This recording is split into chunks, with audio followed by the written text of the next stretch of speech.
Hi, and a very good morning to you. It's Gene from maverickstar Observatory. Guys, in this video, I want to talk towards the end of it about the latest Geo Anomalies. You know, it was a month since we've done an Earth Health at a glance, looked at the volcanoes, earthquakes, etc., CO2. So we're going to be doing that a bit later on.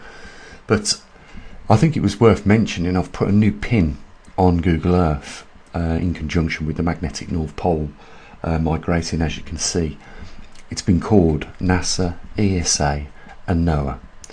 Now, I promise you at a later date, I will let you know well in advance all about this pin mark. The reason why I'm putting the pin mark on there and mentioning it in this video is because I know that there are people from NASA, the European Space Agency and NOAA that occasionally do check in on this channel. And the reason why I've put that pin mark there and give it the name NASA, ESA and NOAA is so that they know exactly what I know. And I just want to draw your attention to where that pin mark starts and, you know, just say to you, take a look at the terrain and what has changed after that point in that terrain.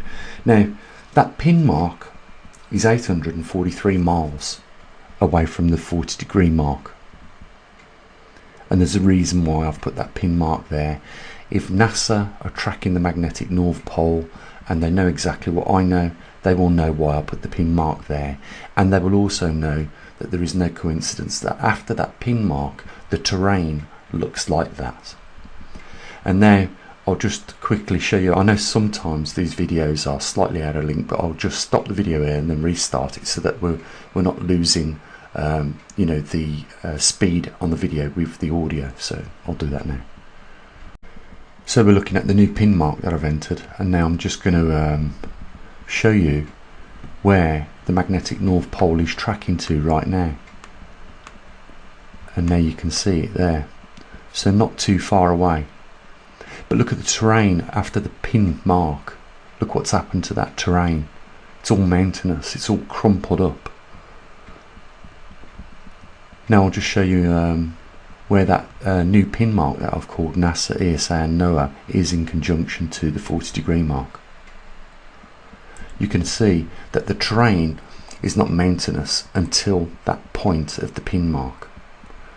But I'll just go back to where the 40-degree mark is along our corridor, and you can see where the 40-degree mark is, and I'll zoom out so you can see all the pins to this point in time, going back to when the pole started to migrate in the 1900s. So like I said, I will promise you guys that well in advance, before you need to know, I will reveal the importance of that mark, and you will be well informed ahead of time. Okay, that's a promise to you. But right now I don't want to talk about it because I am sick and tired of plagiarism, people taking my work, not giving me no credit, and certainly not supporting us financially for the information that we give. We already give more than enough, I think. You know, this entire website that we've got dedicated to this is run on donations, just the goodwill of a few people. The reason why I don't charge for anything on that website is because this affects everybody on this planet, and that means people in the most poorest countries, and we do not bar them from the data related to this anomaly that is taking place. We want them equally informed. Now, they can't even afford to give $1, because for a lot of these people that's probably a day's wage, or you know, even 3 days wage. So it's not right to expect anything off them, but it's not right to bar them from the data, and that's why I don't charge. You know, we've been donated based since we started doing this, and I will continue doing it that way. Now that doesn't mean that, okay, Gene's just told us that we don't need to donate, so we won't. Well, if you don't donate and everybody follows that rule, you know, this research will come to an abrupt end. The only reason we've got to this point in time is because people are helping each other out. We live in a time now more than ever. I think you'd hopefully agree with me, where we need to practice that more often, so that, you know, everybody can benefit from this information because of its importance. So, quick talk about the Earth Alpha at a glance and the anomalies that are taking place, starting with CO2, and we will end with CO2 at the end of this video because there's something important I want to show to you. As you can see, it's at 425 parts per million. If you go back in the archive that we've got, you'll see that that's around about the average, and I'm just waiting for it to start dropping. You know, with the Arctic ice that is building up over the last 12 years over the northern hemisphere, you know, and it getting colder, when we look at the historical records going back over 450,000 years with regards to glacial and interglacial, we know that when the temperatures on average start to drop, CO2 starts to drop. Now, you know, this is the second month that we haven't seen any real large numbers being thrown up with regards to, you know, our equipment measuring the CO2 in the atmosphere, and that by any means is no record to go on. You can't go on just 2 months, but we've got an archive now of nearly 3 years of measuring CO2, and it is on average around about the 420 mark. So, you know, we'll keep monitoring that. If we start to see it drop, it will fall in line with everything that we should be expecting at around about this point in time. Moving on to the atmospheric oxygen, you can see it's at 20.88%. You know, it's always around 21% in our atmosphere. A healthy atmospheric concentration of oxygen at the moment, and has maintained that ever since we've been doing the the Earth Alpha at a glance, and we've been using one of those bespoke pieces of equipment that we built purposely to monitor the atmospheric oxygen, the Illuminox, with the Illuminox sensor.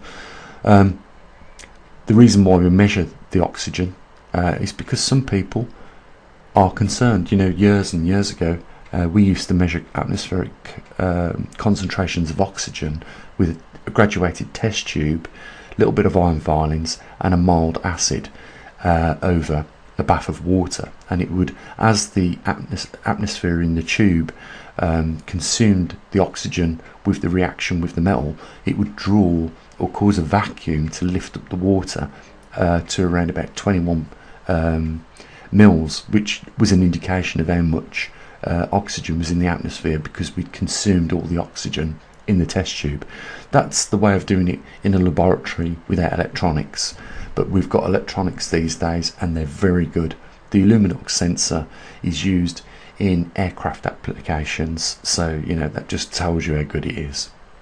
There's the longitude and latitude of the magnetic North Pole, measured from the 17th of this month.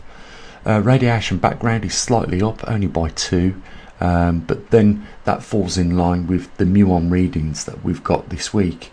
Now, I've got to say this, the Canadian muon readings are a week old, but the reason why I put them there is because when I checked the emails this morning and early hours, I hadn't received the latest muon readings from Kendall in Canada until I'd updated the website. So it's in the 900 region range for Canada at the moment, even though it's saying 802 there.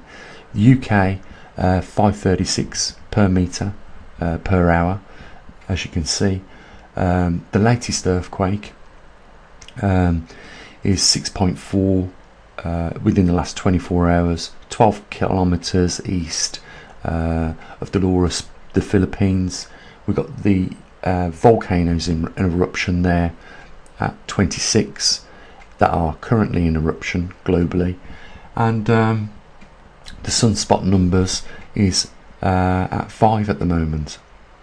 So you know, we have got a geomagnetic field unsettled, X-rays are normal, jet stream conditions are unstable, and you know, that is the latest update for, you know, this month. I usually do this every couple of weeks, you know, but I haven't been able to. So we're just coming up on a month since the last Earth Alpha at a glance. But the important thing is here, guys, is that we are using the scientific method. You know, we are using, you know, very technological advanced equipment to measure these things, and we're recording it for you. So if someone says to you on another website, CO2 has rocketed up to 1,000 parts per million, not that it would affect you in any case, but you could check it, you know, because we're actually monitoring that at the observatory.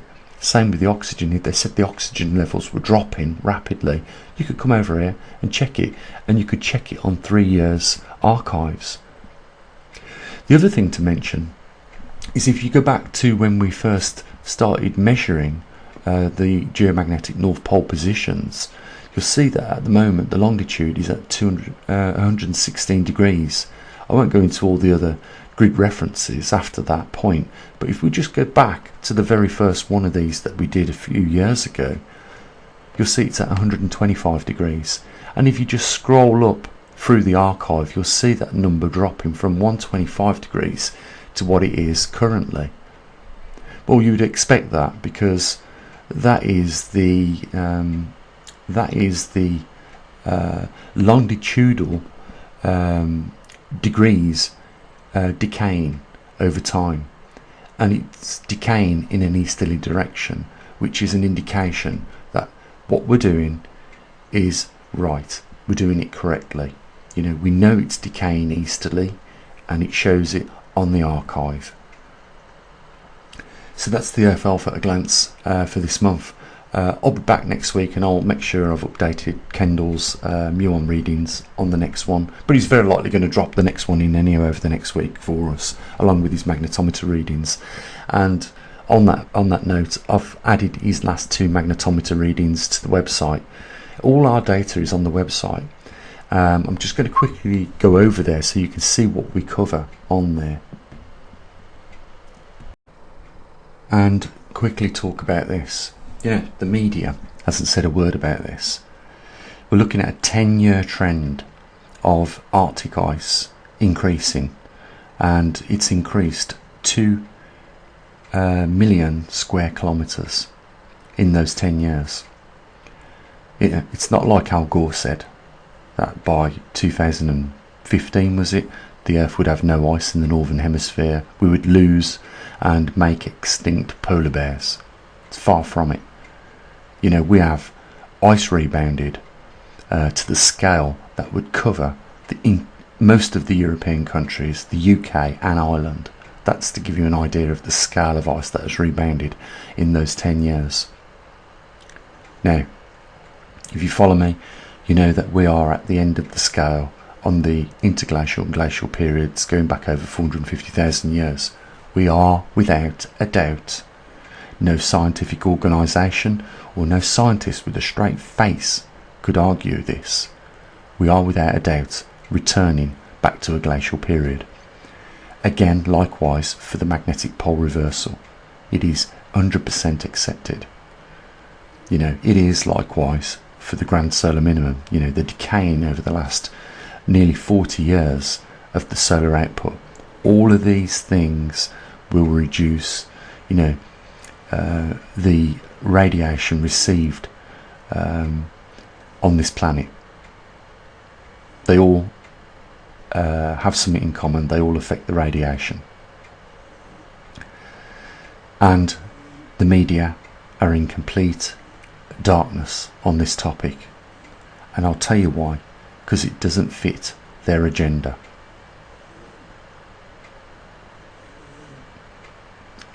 We're all being lied to purposely, or we're all being misguided purposely, or, you know, there's lots of other ors, let's say that. Shame on them guys that don't do honest science anymore, and they know who they are. Guys, there's a link down there if you want to help support what we do. I really hope you do. We could definitely, at this point, you know, welcome some more people stepping up to that mark. You know, like I said at the beginning of this video, you know, we do not bar anyone from this information, but the only way we can continue supporting the regular updates is by regular funding. And you know, it's so disheartening when so many people, you know, receive the information, and I know they're not all skinned, I know that, and I know there are genuine people. That's why I don't charge for any of this work, and trust me, there's a considerable amount of work that goes in, especially when, you know, just a few people are, you know, doing all this work for you guys. You know, it's not just updating and running the website, or maintaining the equipment, or taking the measurements, and, you know, taking the time out to do these videos. It's a lot of other things, trust me. If you just imagine what goes in and gets involved in actually being able to run this observatory, there's a lot that goes into it. And it would be awesome if we could just see a few more people, you know, step up to that line and help support what we're trying to do. You know, now is not the time not to support what we do at this observatory. Now is the time to get behind us. So, link down there in the description, and if you want to, you can become even one of our patrons. We'd appreciate it either way. You know, guys, I'll leave it at that. You take care of your loved ones, say what I usually do. As always, bye for now.